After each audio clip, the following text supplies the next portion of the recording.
Hey everybody, this is Minion Soldier and this is the Piracy Show, and today, it's going to be a Piracy Show, big one, because CIG went into a lot of detail about the interdiction system. Now, it wasn't all the nitty gritty, but they did give us a lot more information than we had. So today we're going to be flying around in the Cutlass and talking about interdiction.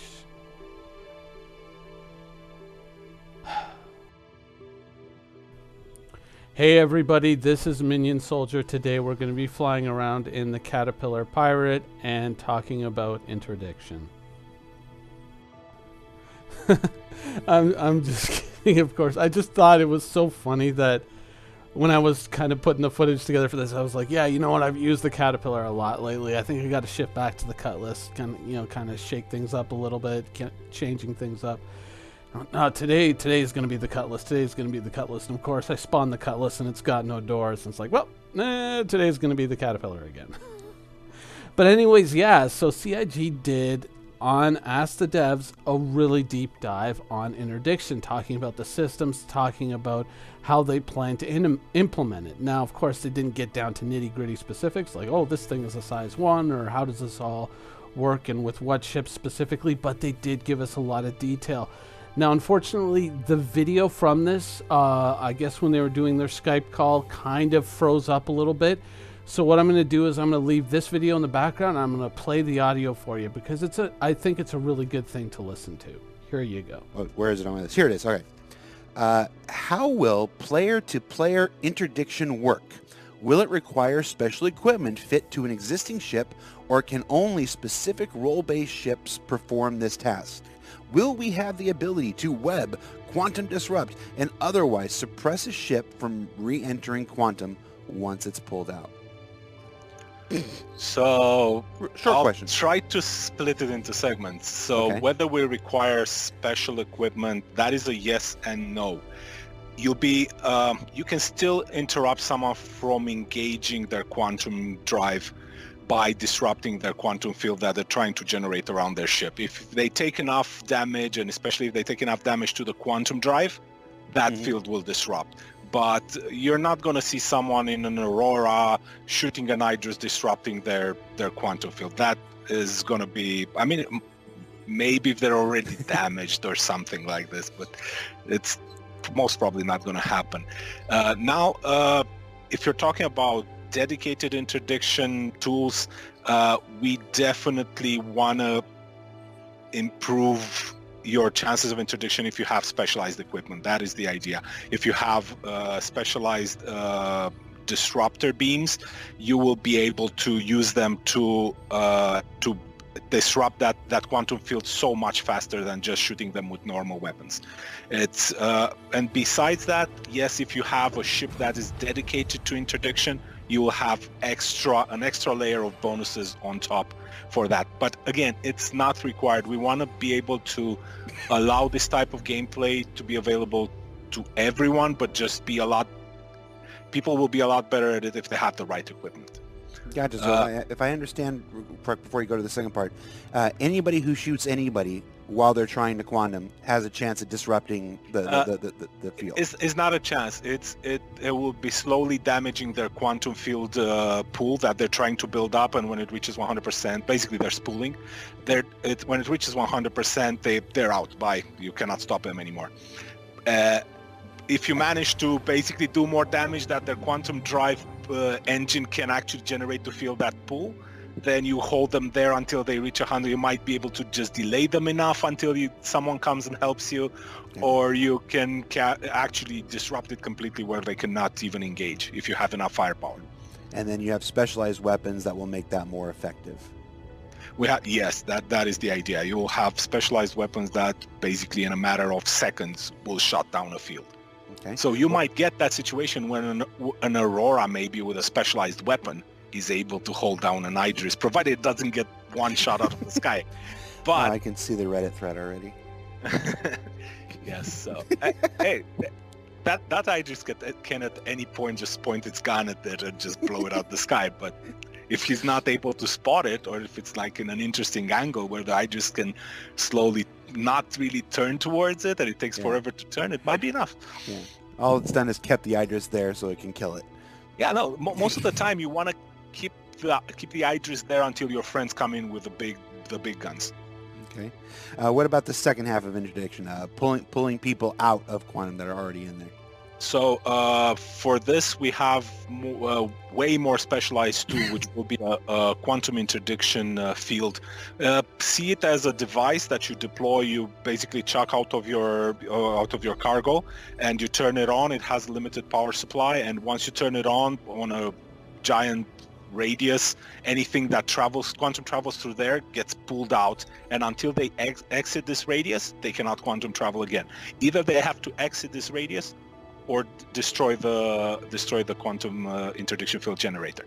It's either or, but you have to make it out of there. The fun part here comes when the guys that are trying to interdict you are most probably also going to be inside that bubble, because they have to be there in order to kill you and make sure you're not getting away and running out.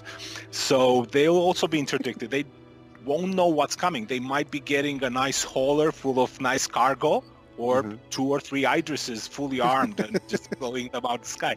So it's going to be a bit of a gamble to set up one of these fields. But this is where our stealth gameplay will also come into play, where you basically can stay behind an asteroid and see what drops in your net before you actually start going in full guns. So yeah. I'm remembering the line from Watchmen right now. You think I'm stuck in here with you? You're stuck in here with me. Pretty much. All right, well, cool. So thank you so much, Dan. That was a great answer. Glad to be of help. Good job. Okay. I'll let you get back to work, man. Okay, no problem. Right, take care. Take care. Bye-bye. Bye. So it seems like CIG is kind of going the direction of EVE Online with the warp disruption beacons, and I guess a little bit warp scrambler-ish. Like, you can use your ordinary weapons to try and disrupt someone's quantum field, but specialized weapons will work better. Which, if you think about a fighter like the Buccaneer, of course, those 2 wingtip guns, which have, for many of us, not been our favorites, if you can pack a couple of specific quantum disruption guns on those wingtips, especially if you're going for a bigger target, that could, in the end, make those a little bit more useful. Of course, I'm sure there's a lot of people who would agree the placement isn't ideal, but still, I mean, that is kind of a good place to put them, if you think about it, so you can still have a decent fighter and still pack that normal warp disruption or quantum disruption capability in a fighter like that, if that is possible, because once again, we have yet to see it in game.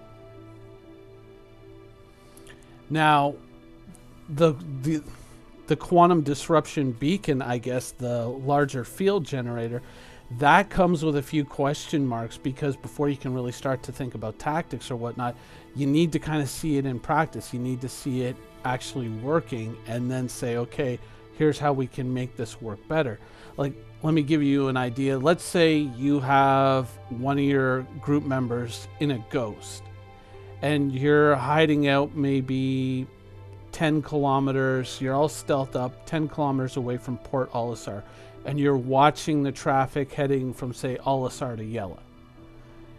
Now, if you have one of these beacons in the way, in between there, but it's shut off, can you, like through voice comms or whatever, radio ahead and say, oh my god, I see a caterpillar, he's going towards Yela, quick, turn on the beacon. You turn on the beacon, you snag the caterpillar as he comes, and then once you got the caterpillar basically warp disrupted or unable to escape, and you're doing whatever, you're doing your thing with the caterpillar. I know how that sounds, but not exactly how I meant it, just an unfortunate coincidence.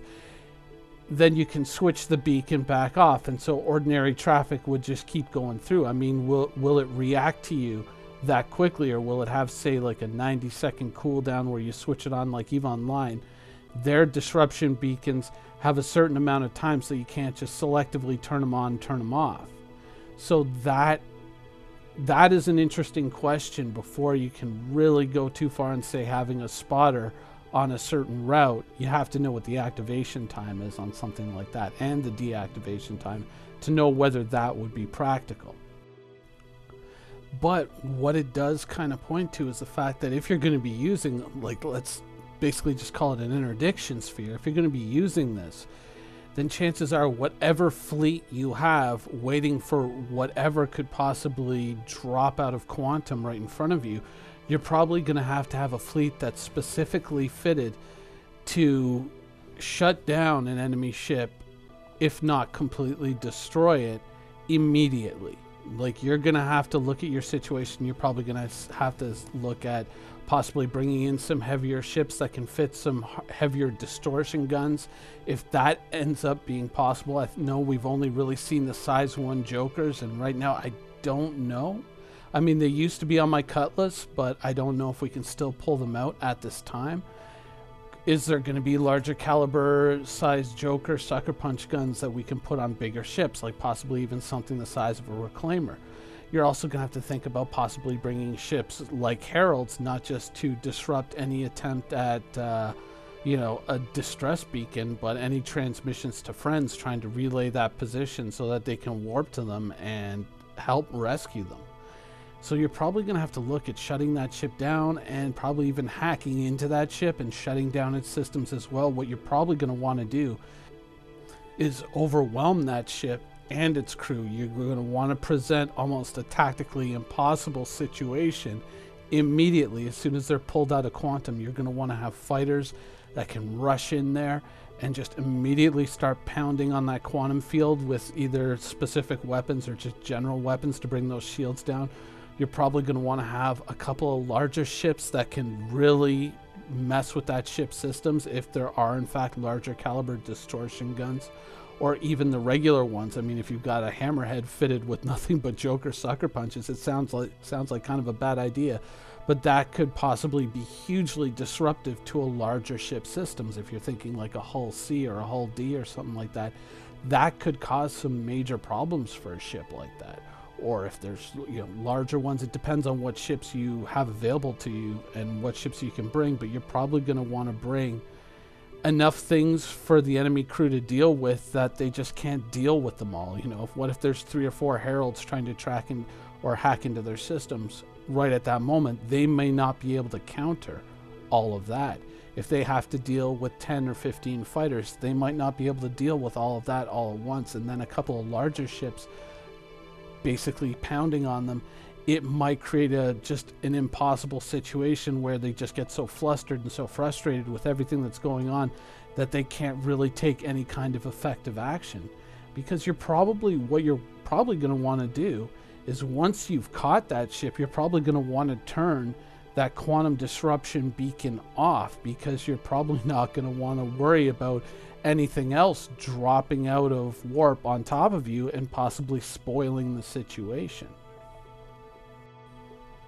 Now, one other thing that this could possibly indicate is that the idea of dead space bookmarks are probably not going to be a real thing in Star Citizen. What I mean by that is, if you think of, let's say, Olisar to Yela, that's a straight line. So you put your beacon in between, you can stop somebody from going between Olisar and Yela on that kind of straight line. They say the radius is huge. I say, well, how huge is that? Let's get an answer to that question, because we don't really know. So if we end up having to deal with a situation where you can block them, but only on those known routes between a straight line, what people will obviously start to do is they'll start to say, well, you know what, I'm going to make a bookmark halfway between or maybe 1/3 rather, between Olisar and Delamar, and I'm just going to warp to that bookmark, and then I'm going to warp straight to Yela, and I'm just going to make kind of like a triangle. I'm just going to make a 90-degree turn and just go to Yela, and I'm going to evade any beacon that's sitting in between those 2 spots. That's a possibility that some players might actually, well, I think it's more than a possibility. It's almost a guarantee that players are going to adapt and create a system like that and just have bookmarks for different systems so that they can go to all these oddball places and then just skip any possible interdictions. So for the system to work like this, it kind of says, you know what, maybe those bookmarks, being able to bookmark positions like that, is not going to be a thing in Star Citizen. It's going to be interesting to see how that shakes out. But in the end, we did get some more information, which we all wanted, but It does present a lot of questions, and this is once again a system that we really are not yet seeing in games, so it's difficult to kind of quantify. But I think now that we have this information, it gives us the framework to ask some really good questions, and hopefully once we start to see the system coming into the game in the player's hands and not so much being kind of an atmospheric thing that's going on in the game around us, but something that we can actually control, then we'll be in a lot better position to kind of develop tactics. But I think that these are some pretty good questions to ask about this system going into the future. Anyways, that's the show for today. I hope you guys enjoyed it, and thanks for watching.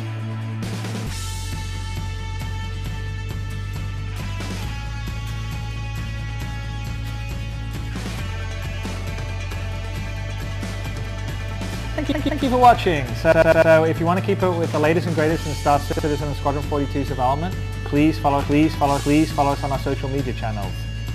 See you soon.